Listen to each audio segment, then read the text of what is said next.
Hello everyone, welcome back to another video. It's another weekend and we're gonna go see another movie at the AMC Theater. So today we are going to be seeing, what was it called? Oppenheimer, that's what it is. So it's a movie about the man who was one of the scientists behind the atomic bomb invention during World War II.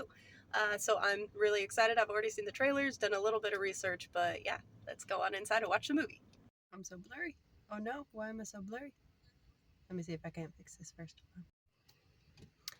Okay, so we're gonna try that now.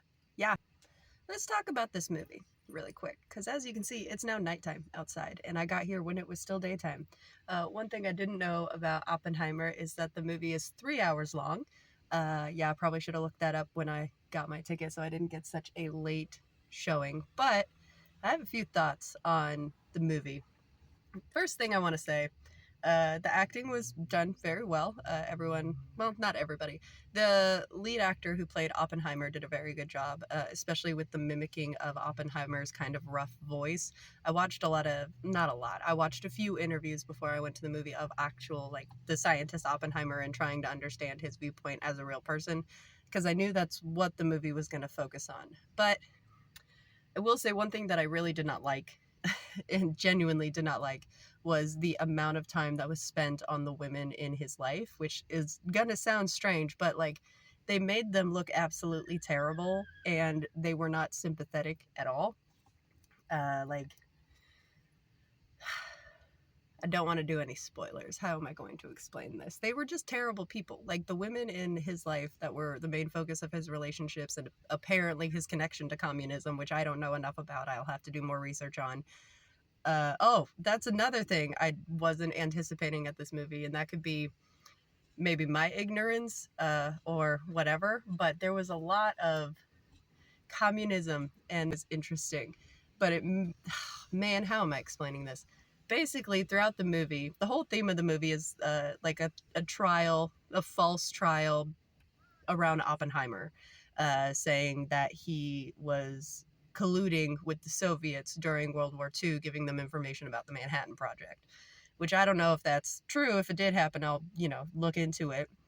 But the whole premise of the movie is it's based around his retelling at this trial, this false trial, which the movie gets into a little bit more, but basically the whole thing is a farce. Everybody on it is paid by the singular person that is trying to get approved for a government position after the war. Ugh.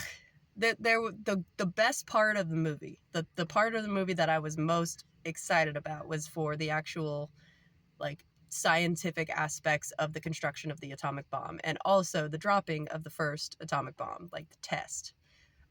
So that scene was not it was very anticlimactic. Sorry, quick interlude, because I realized I kind of grazed over this point when I was clearing my phone.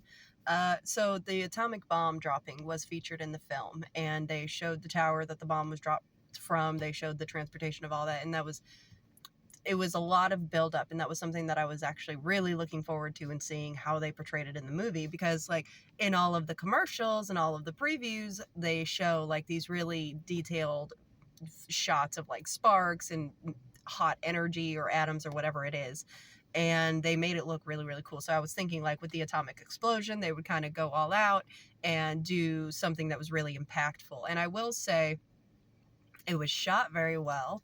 The actors did a great show, but the entire scene of the atomic bomb dropping was it was underwhelming, and I was a little bit disappointed because I feel like it wasn't done very well. Like the setup and the build-up and all of the anticipation kind of led to an anticlimax. It was not something that I would have...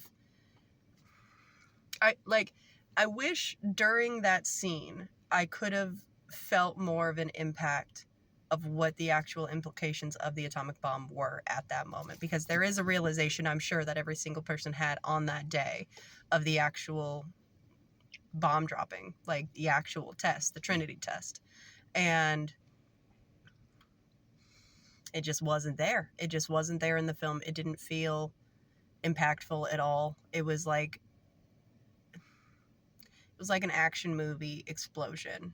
It was very showy, and it wasn't even showy in like a good way. Like the blast sound was severely delayed, which I understand. Like the way that the bomb viewing was actually set up, they were 10 miles away from the explosion, so there would have been a delay in all of the sound. So it was a very realistic way to portray the situation, but it wasn't impactful, and it didn't do what I think they were hoping that it would, at least for me. So yeah, just wanted to throw that in there really quick. Sorry about that. I ran out of space. I had to delete some stuff off of my phone real quick, like Pinterest, because who uses Pinterest anymore, right? So as I was saying, the main thing that I was looking forward to was the scientific aspect of the nuclear bomb. And I will say, one thing that the movie did very well was illustrating that aspect of the Oppenheimer life, like the academic life, his relationship with his colleagues, other scientists. I think those dynamics in the movie were very well developed, and they were very well portrayed, and it was very interesting. It reminded me a lot of the movie Beautiful Mind with, oh gosh, what's his name? The mathematician. You guys know what I'm talking about. It reminded me a lot of that, those aspects of the movie that were more centered around the academic side of things. And I think, honestly, if they had cut out a lot of the relationship stuff and a lot of the drama between him and his first wife and his second wife and all the stupid shit, like there was no point to add that in. The only reason that I can see that they added it in, and this is a little bit of a spoiler, so bear with me, the first love interest, who is like actively a communist, basically Oppenheimer has an affair with this woman, and she ends up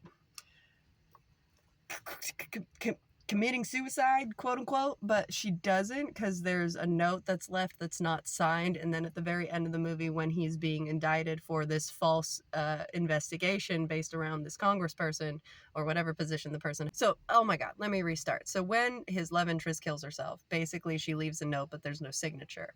And then later on in the movie, when he's being served the papers for his indictment, there's no signature on the paper. So the pull there is trying to tie the initial suicide with this investigation, putting on the impression that the person in charge of the investigation is also responsible for her suicide. Now, I understand that that's a very drawing plot point. However, the extent that they went to try and include her in the film and make that character such a big thing, I guess, was a little bit frustrating. And it took away from the movie overall. I think if they had taken all of that stuff out, focused more on the academic side of things, the way that he was involved with the other scientists, it would have been a better movie. Overall, I give the movie a solid 6 out of 10. It wasn't terrible, but definitely not going to see it again. I don't. If you want to see it, you can. There's nudity and lewd scenes in the movie, so don't bring your children. But you know, it's not really meant to be a kids movie in general. So yeah, that's my thoughts directly after. Sorry if they're not very coherent. It's a lot later than I thought it would be, so I'm a little tired. But thank you so much for watching. I hope you guys enjoyed the video. If you did, like, and you know, come back next weekend, see if I go to another movie. All right, just take care of yourselves.